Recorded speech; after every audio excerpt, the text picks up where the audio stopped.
Welcome to the latest episode of the Infinite Media Podcast. And in this episode, I want to talk about the new book that's coming out. It is called Lightbringer by Pierce Brown. It's part of the Red Rising series, and the Red Rising series is amazing.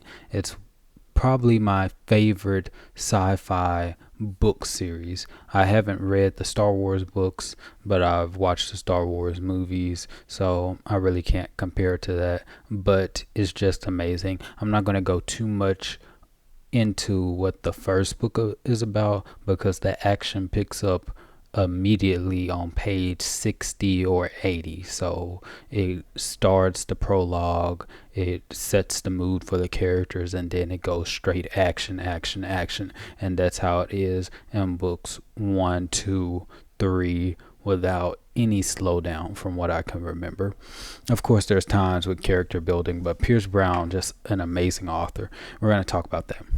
And then number two, I'm going to talk about the new accounts that I created. And when I said accounts, I meant actual account for the YouTube channel. Before I was just using my personal account, but I thought it would be better to just move everything into their own separate accounts. So there's now an Infinite Media Facebook page, Instagram account, and Twitter. In fact, I will show that now. So I just created it like probably 20-30 minutes ago. So let me know what you think about the banner image, if it's cool or not. I'm going to start posting information on here because my video editing skills is lacking, and I've really wanted to post the latest video for the Elder Scrolls lore series. So the reason why I haven't posted it is because of my lack of video editing skills, and I'm still looking for a proper video editor. It's hard to find one to work at this level, but I'm sure as the channel grows, I'll be able to find a more long-term video editor so we can get those videos going. Plus, I've been working on the whole new world that I mentioned in earlier episodes. The world is called Aetheria, and I'm going to start to flesh that out and make it more detailed. And that's going to be the world of, I don't want to say the world of Infinite Media, but it's going to be my own unique spin on the whole fantasy thing, my own unique ideas, stuff like that.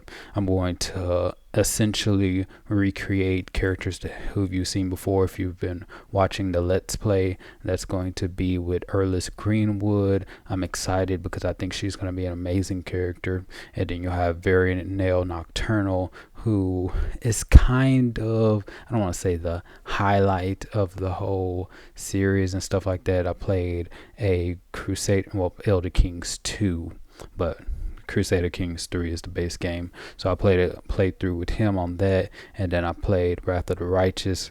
I might be bringing back Bonnie L, but we're definitely going to get Azric because I like the idea of Azric. He's the more hot-headed one. He has that Tiefling bloodline, but he might go down the villain route, or he might just be that hothead, but he's still good inside.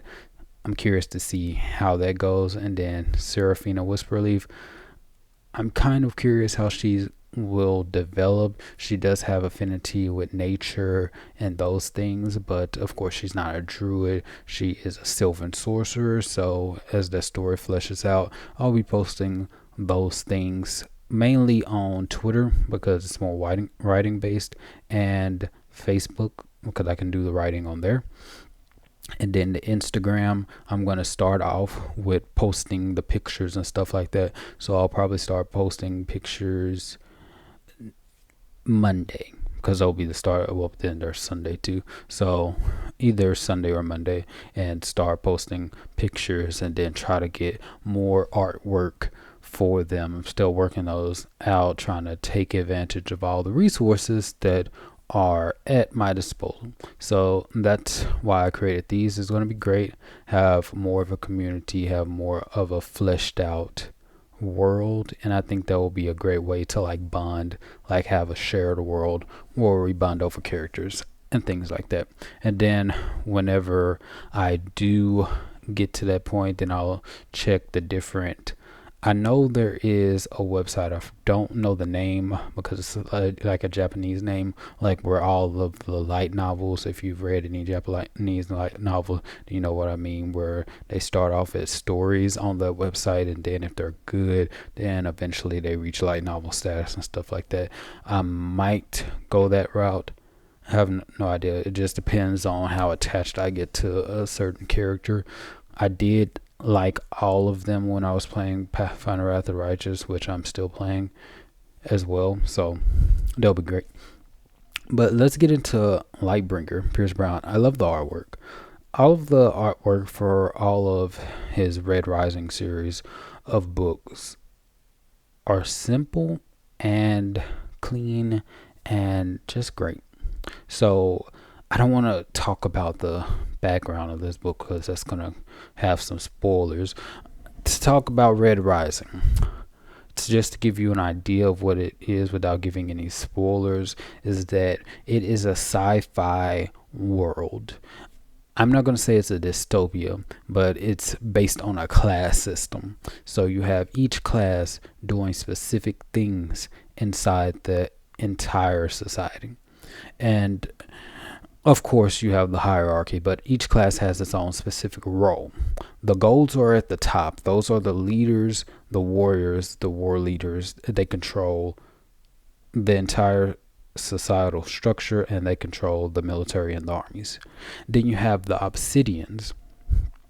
The obsidians are the muscle, the strike forces, the physically strongest. Now, here's what happened. So you had humans, regular humans. Then these first humans went to the moon. They terraformed the moon and stuff like that. Eventually, they branched off, became stronger. I think there was some genetic modification and stuff going on. And they modified themselves so the gold's bone density is pretty much as strong as iron.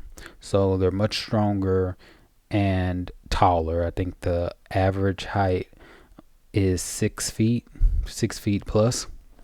I should have looked up the hierarchy structure. I can look that up now. Red Rising colors, and it's based off of colors, so it's pretty good, and this will help me explain everything. So you have the golds, they're at the top, and then below golds you have and then you have different colors. You have the high colors, and then mid colors, low colors. So the high color, the first one on the top, is gold. Then you have silvers. They control the banking. They're the financiers. They're the money people. The one of the most famous silvers in the story, and I like him too, and that's what got me excited about like making a lot of money, and why I say, oh, I want to be a trillionaire, is because in this one there's a guy who goes by Silver, and he's the richest person in the entire society, and he's a silver. Understandably, I think they say in the story he was the first quadrillionaire. So that's pretty cool. And then you have the whites. Now, in this world, and they pretty much colonized our current solar system, terraformed different planets and stuff like that.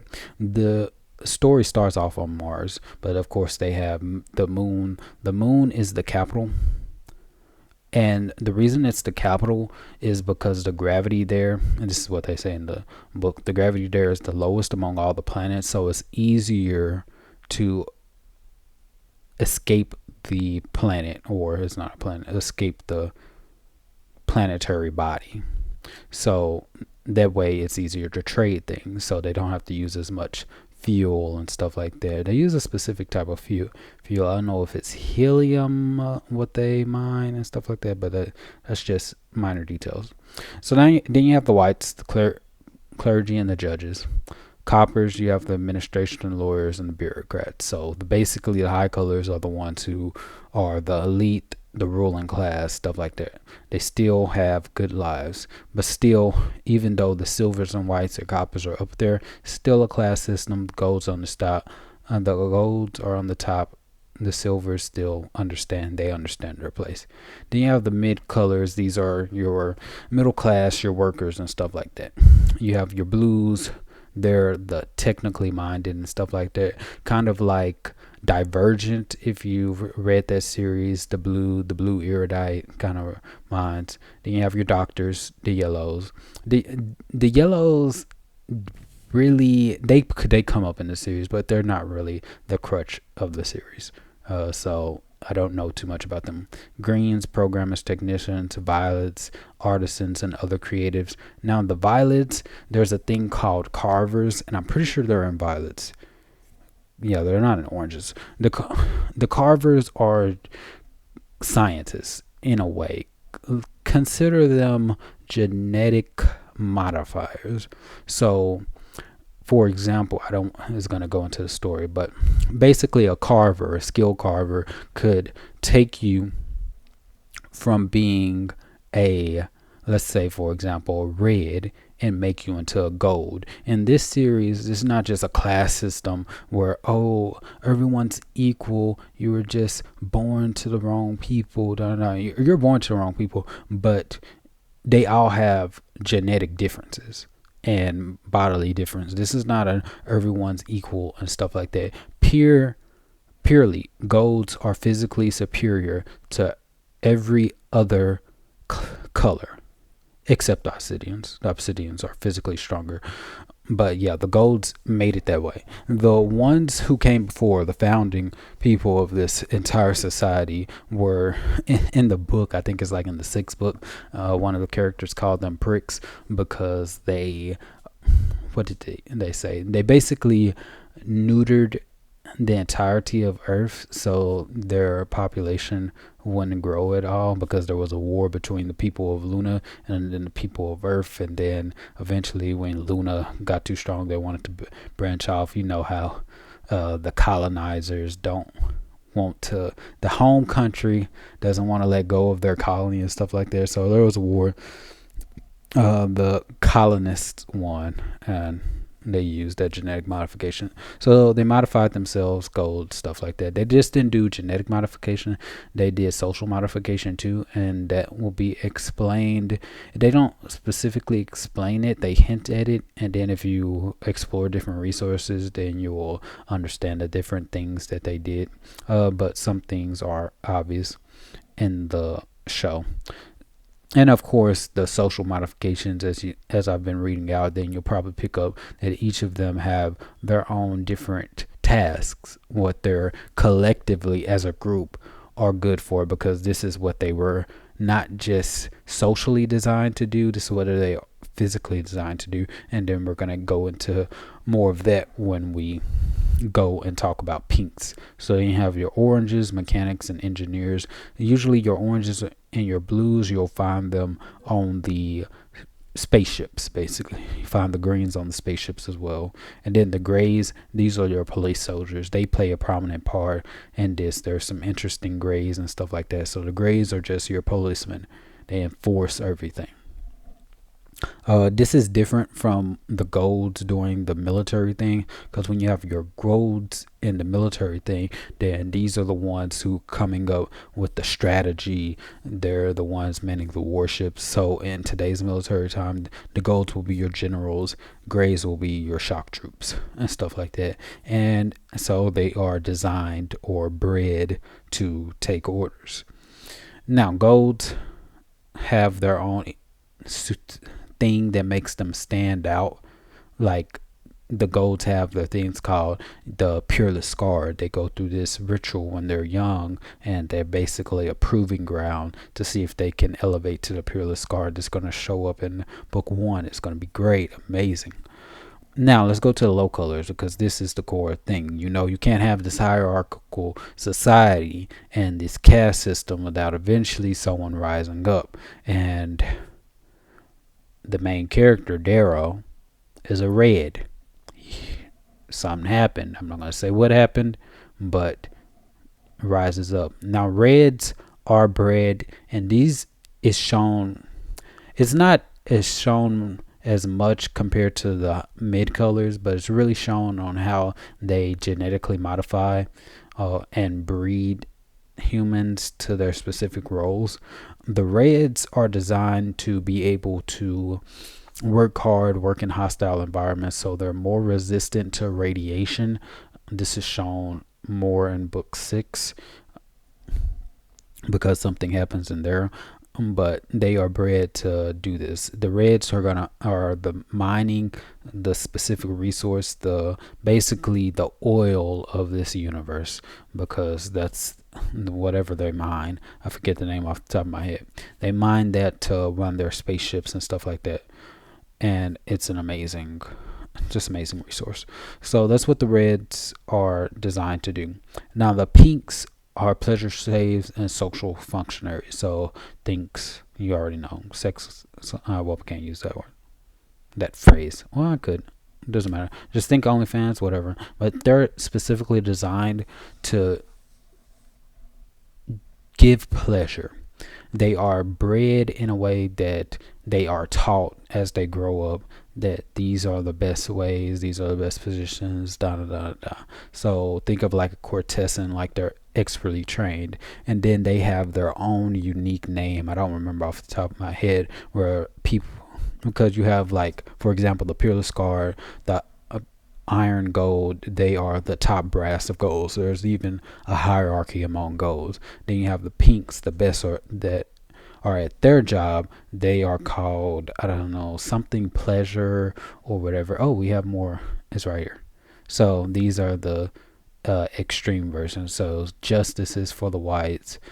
These are the high orders of them. Master makers for the oranges, if you're super good at your job. For pink, yeah, roses of the garden, that's what they call them. These are the ones that are the most valuable at their job. And then I think even some of them, I don't know if all of them, can exude pheromones, but hey, they were designed. Now obsidians, I just love this series because they have this hierarchy, and each of the groups are great. They have good characters in each group, except for these mid colors.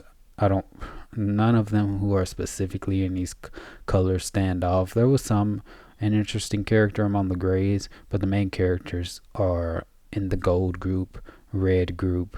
There was a good pink character. Now obsidians was okay. The obsidians, like, okay, so the golds were all like, okay, we need some muscle. So they bred these obsidians. They have 6 fingers. They're physically intimidating. Think a race of Hulks. That's what they created. And then they had a traditional male ran society and stuff like that. But and it's kind of, I think Pierce Brown actually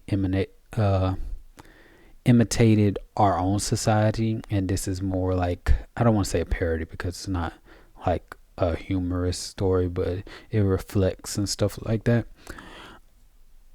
The Obsidians rebelled, and there was an event. They called it something, I think, dark. Oh yes, that's what they called, because there's a book, I think it was the last book was called Dark Age. But anyway, when the Obsidians rebelled, they called it the Dark Age. So the Obsidians put up so much of a fight, and they were so strong because they were bred to fight. They were warriors. They had like a barbaric society. I think it's more akin to the Nordic mythology.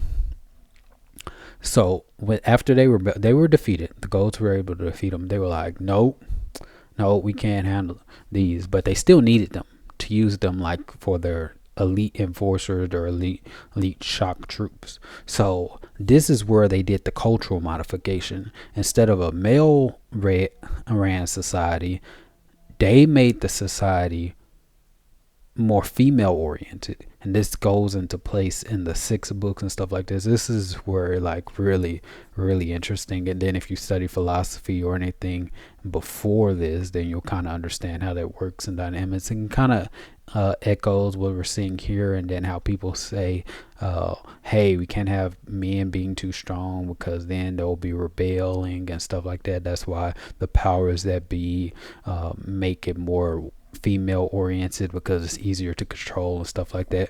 Well, that's how it plays out on this. So they put the females in charge. They created an entire they changed their entire cultural beliefs this is where you have to be like super strong and stuff like that, and good at manipulation and mass, and you got to be ruthless and just kill everyone who might even remember of the past days and stuff like that. They changed the religion to be more female oriented, to put the females at top on top and stuff like that, and the class system and stuff like that plays more of an important role in the sixth book, so I won't go too much into that, but it's really great. So some good things come out of obsidians. And then who cares about browns? They're brown. Servants, cook, janitor. I don't remember any interesting character. So I want to talk about that book. I'm definitely going to get this book. This is great. I've read the other 5 books already. I need to add it because I don't have the physical books like in my collection, because I do have a book collection and stuff like that. But I read it because it was someone else's books. I want my own set, because that's like a series that I would be all like, okay, yeah, my kids can reach this when they reach this age. Because I don't know about you, I understand when people say, okay, the movies aren't as good as they used to, the TV shows aren't as good as they used to be and stuff like that. I'm like, yeah, that's why I have to have my own collection of movies, TV shows, the good ones, because nowadays they're just feeding trash. Like, I don't know if you've seen Teen Titans Go. I grew up watching regular Teen Titans, original Teen Titans, Cartoon Network, stuff like that. I don't know if it's the original. I didn't read the comic books or stuff like that, so don't come for me. But compared to Teen Titans Go, Teen Titans was like amazing. That's something I can be all like, okay, my kids can watch this. They won't be killing their brain cells. But then Teen Titans Go, I don't know who is like, they're trying to make, and this is where it goes back into the Lightbringer stuff and the modifications and the indoctrination. They're just trying to make kids dumber. And I understood that the first time I saw Teen Titans Go. I don't know if it's still running, but if any other episodes and stuff like that, they basically insulted every single episode of Teen Titans Go, insulted Teen Titans. Some people might think, oh, that's funny and stuff like that. That's how they get you. It's all fun and games until someone gets hurt or until someone gets stupid. Either way. So yeah, I'm going to post some things about the world, Aetheria. That's why reading these books makes me so excited about making my own world. Of course, my world will not be sci-fi. It's going to be fantasy, because I like fantasy more than science fiction. But like having these different groups, these different clashing groups, it adds to the story. And it makes things more interesting, because if you just have one ruling power, it's like, oh, okay, their rule. There's no tension. There's no development. There's no who will win. There's no intrigue and stuff like that. So one of the more difficult parts, I don't know if any of you are writers or story creators or creatives in general, but I think the hardest part about making a world, I don't think it's the biome or the diversity and stuff like that. I think it's the characters and the factions it would be the characters are the hardest.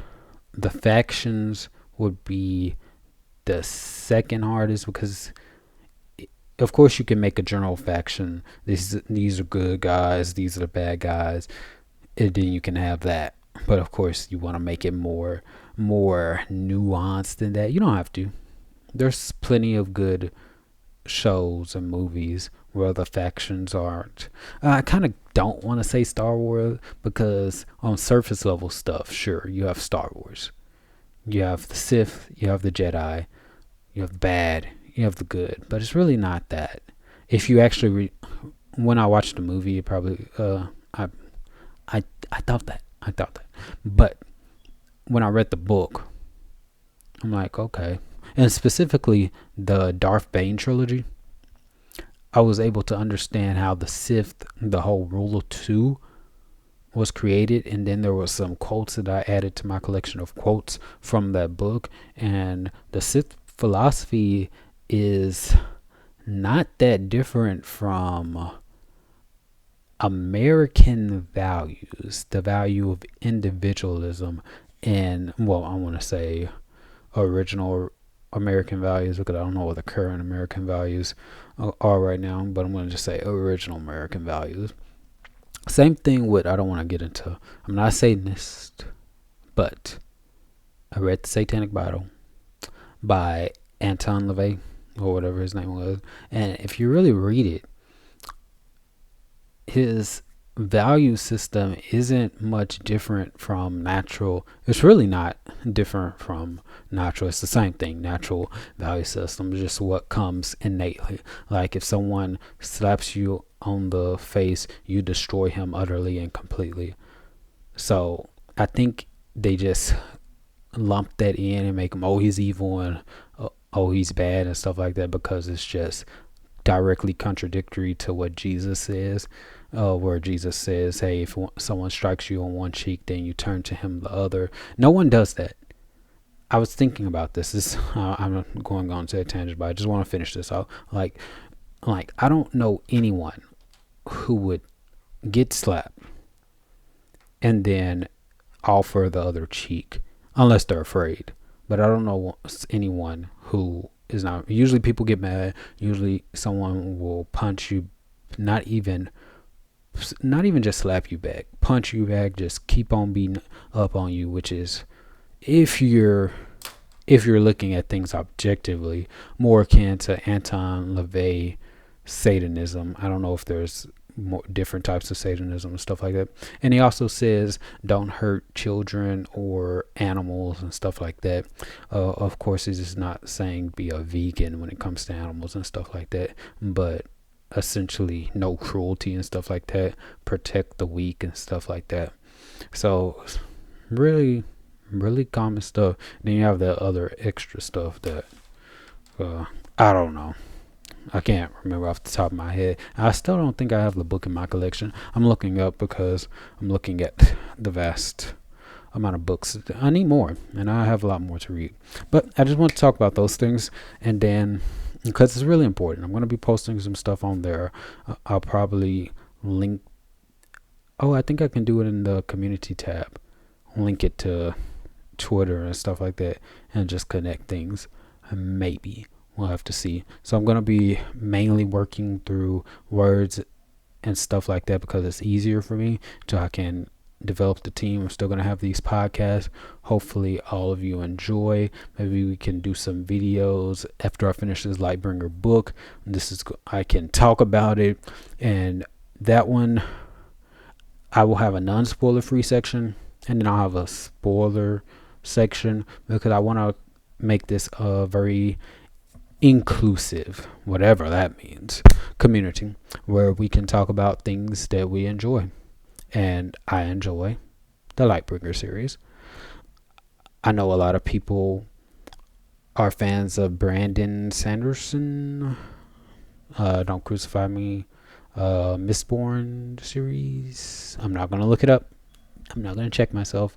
But I've read the Reckoner series. I don't know. I need to read these other popular series. It's just there's so many books. Like I know Amazon came out with Wheel of Time and stuff like that. Someone recommended me a while ago for some other books like the Mistborn series. I'm like, ugh, so much to read, so much to do. And then I had the pen out. Anyway, that doesn't matter. But the Reckoner series was great.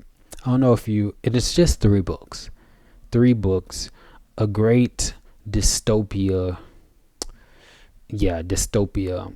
One of, kind of akin, I'm not going to compare The Boys to The Reckoners, but essentially when you have superpowers, but without all the fantasy, all the wishy-washy stuff where people think, oh, if people have powers, then there will be heroes and stuff like that, and the heroes are going to make us safer and stuff like that. No. If powers were given randomly in this world, the world will end up like what's in the Reckoners. Same thing with the boys, but the boys, the powers weren't given randomly, they were developed. But yeah, we're not gonna have this fantasy society, no Justice League, no Avengers, Marvel type things. It's either gonna end up Reckoners or the boys. It's more realistic. I think that's why people like it so much. But anyway, that's enough of me rambling. If you like the idea of the future of this channel, let me know. Like and subscribe, because I need to increase the YouTube algorithm. Let that be it. Bye.